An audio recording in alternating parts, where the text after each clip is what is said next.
Everyone, my name is Leonardo Ramirez. I'm going to show you my vinyl collection right now. Hopefully you enjoy it. The first one up is Charli XCX's Sucker.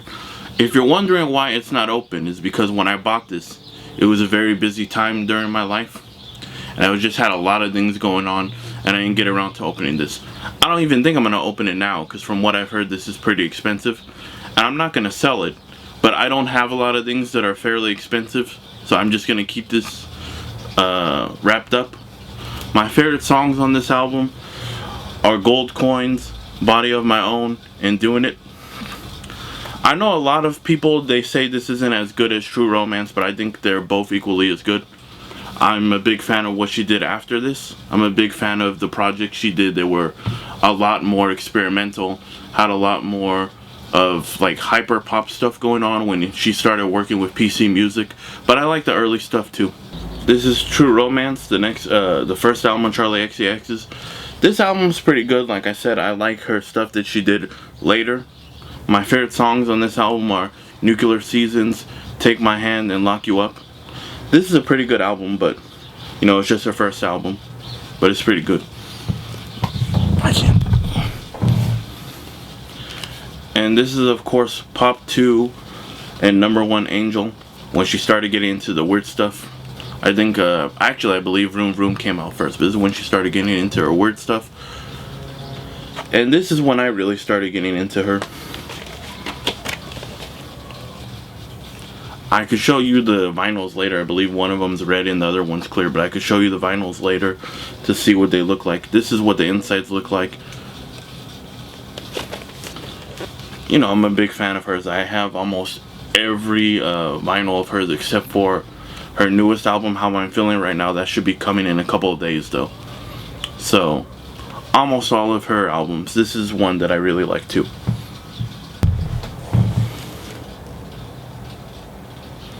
And this is of course her most recent album, Charli. This is probably one of my favorite albums of last year. I was waiting for her next album too after Sucker, because I know that she was just kind of releasing EPs and mixtapes and stuff like that. But you know, she never fails to impress. I actually saw her live and she performed most of this album. Nothing too special as far as the vinyl. It's just clear vinyl. This is what it looks like inside. Like I said, probably one of my favorite albums of last year. Everything she does is great. Everything she does is amazing. She's just very, like, she's on another level compared to a lot of artists out right now, so.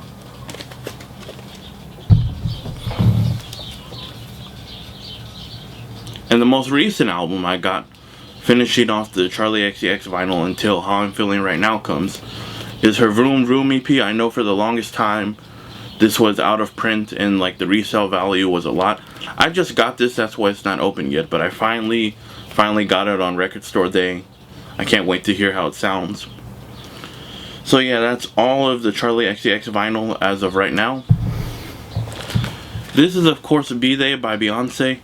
I didn't really start getting into Beyonce till Lemonade, and I love Lemonade, and then I started listening to her other music. I was like, wow, she's an incredible singer, obviously. But I didn't really start getting into her until Lemonade.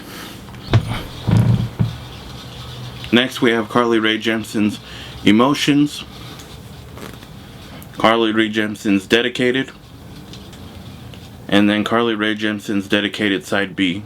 Next we have Ariana Grande's Thank You Next. I'll be honest, when I first heard this album I was slightly disappointed because I kind of liked how Pharrell Williams kind of made Ariana Grande experiment a little bit and try something new. I know a lot of her fans weren't really feeling that about Sweetener, but over time I've grown to enjoy this album a lot more than Sweetener, mostly because this album feels a lot more personal to her than Sweetener did. Both are great albums, but I think I enjoy this a lot more than Sweetener.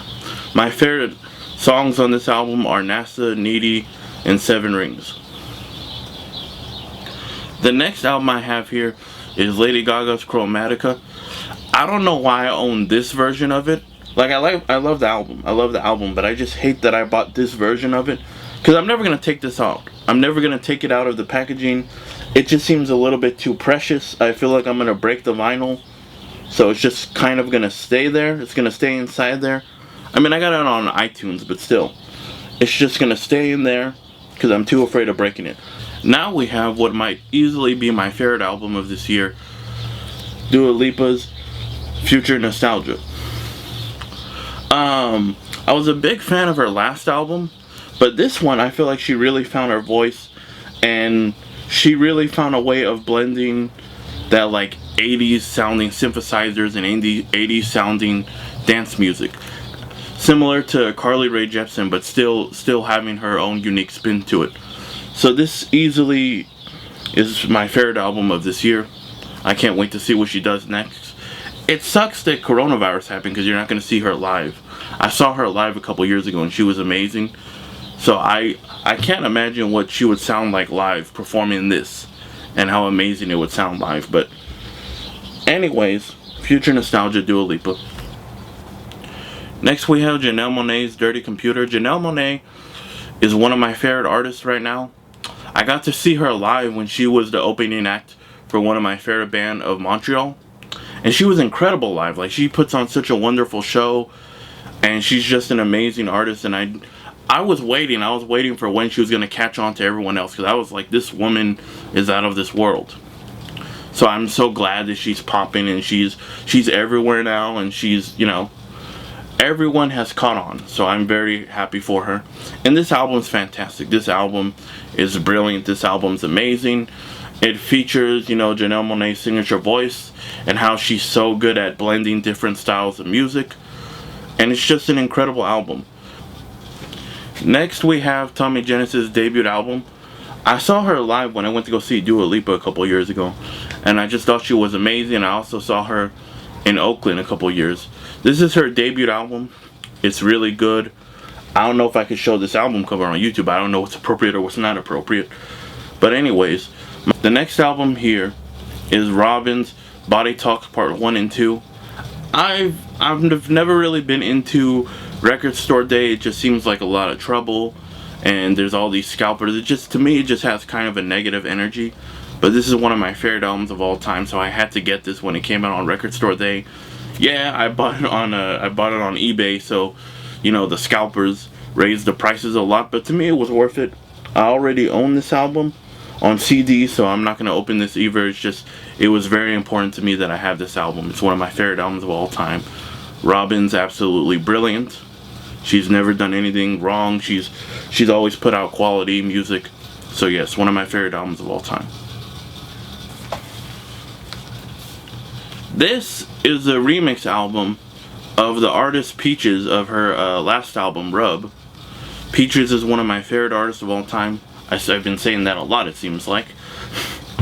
But she's one of the first artists to really get me into electronic music and really get me into this idea of like opening my eyes to the sexism that women have to deal with as far as the music goes. Because if you don't know who Peaches is, she's a very sexual artist. She's very expressive of her sexuality, and she was one of the first artists to really get me to question, like, why am I okay with a man talking about his sexuality, but when a woman does it, I'm uncomfortable.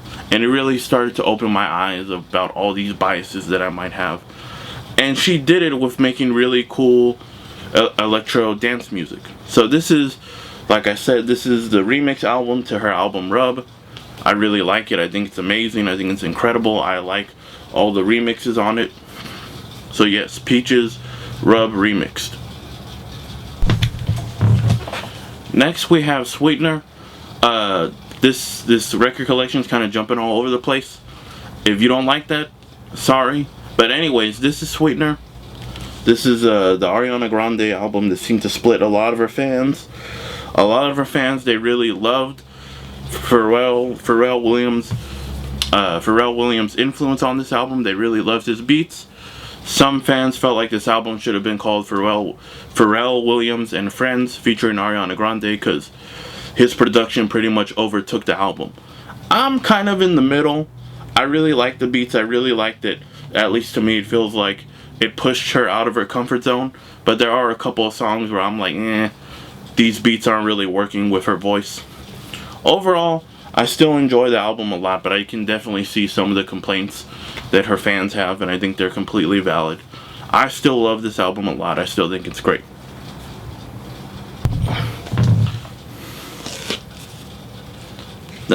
The next album I have here is Kate Nash's Yesterday Was Forever.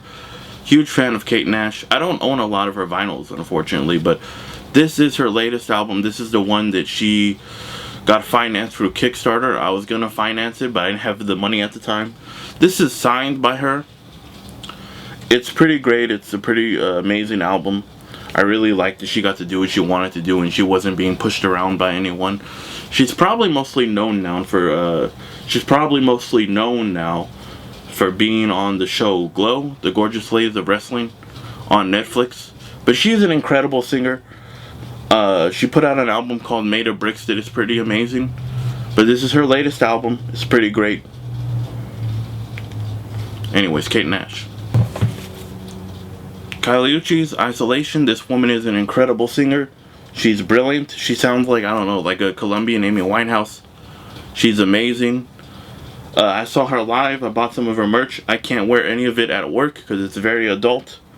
But she's an incredible singer. She's brilliant. I love this album. I can't wait to see what she does next. I think she has an album coming out pretty soon, actually. But anyways, this is the album Isolation. This is the insert. Amazing, incredible woman, beautiful voice, beautiful woman. Isolation. Now we're getting into some rap music that I own. This is Pusha T's album Daytona. Only 8 tracks. Absolutely brilliant. Not a bad one in sight. You know, say what you will about Kanye West, but he's amazing at production. And it seems like, at least when it comes to this album, he brought out the best in Pusha T. This is the best he's sounded in years. He's an absolute monster on this album. Album cover is questionable, but nothing on this album is questionable. It's absolutely brilliant. One of the best rap albums I've heard in a while.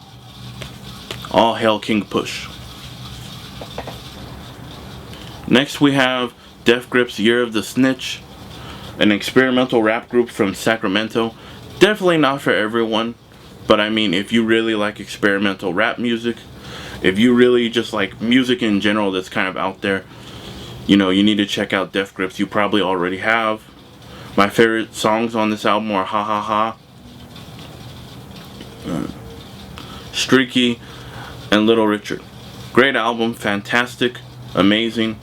If you want to try something new, if you want to try something kind of weird, definitely give any album by Def Grips a shot. But anyways, this is Year of the Snitch, Def Grips, amazing. Now we have Layla's Wisdom by Rhapsody, one of my favorite rappers right now. This album's absolutely brilliant. This album's amazing. She has such a unique voice. She has such a unique style. And it's just a great album. Rhapsody is... I'm mad that she's not as big as she could be. She should be huge, in my opinion. She's absolutely amazing. She's incredible. This is what the insert looks like. Here's a picture of her. Absolutely brilliant. Incredible. Her newest album, Eve, is pretty great too. I don't own that on vinyl, but Eve is a pretty great album also. She's brilliant. You know, Ninth Wonder, of course, Ninth Wonder. The beats are amazing, but it's going to be amazing. It's Ninth Wonder. He's an absolute genius. But apparently this is his protege. So yeah, Rhapsody, absolutely brilliant. Give her a shot. Here's a picture disc of the Nightmare Before Christmas soundtrack. I'm never going to open this. I'm never going to use this. People tell me picture disc is pretty terrible as far as the sound quality goes. But this is my favorite movie of all time. So I just had to own this. I had to have a copy of this. Yeah, not really much to say. It just looks really cool. Never going to open it. But it's my favorite movie of all time. So there it is. Nightmare Before Christmas picture disc. Now here is the actual Nightmare Before Christmas album. Like I said earlier, my favorite movie of all time. I absolutely love the soundtrack. Danny Elfman's voice is incredible. His compositions are incredible. This movie is brilliant. But the soundtrack, absolutely wonderful. And here's Dua Lipa's first album. Not really much to say. Self-titled album. Pretty great. Pretty amazing. I love the production. I love her voice. It's incredible. And yeah, just her first album. Just a fantastic pop album. Listen to it every once in a while. Spin it here and there. Perfect album. Great. It's fantastic. So yeah, that was part one of my vinyl collection. If you enjoyed that, great, awesome. If you didn't, well, if you didn't, I don't know why you would still be here. I don't know, maybe you're bored, maybe there's nothing else to do. You can't sleep, so you're just watching random videos. But anyways, I hope you enjoyed it. Maybe there will be a part two, I don't know. I don't know what the future entails. But yeah, that's it. Thank you.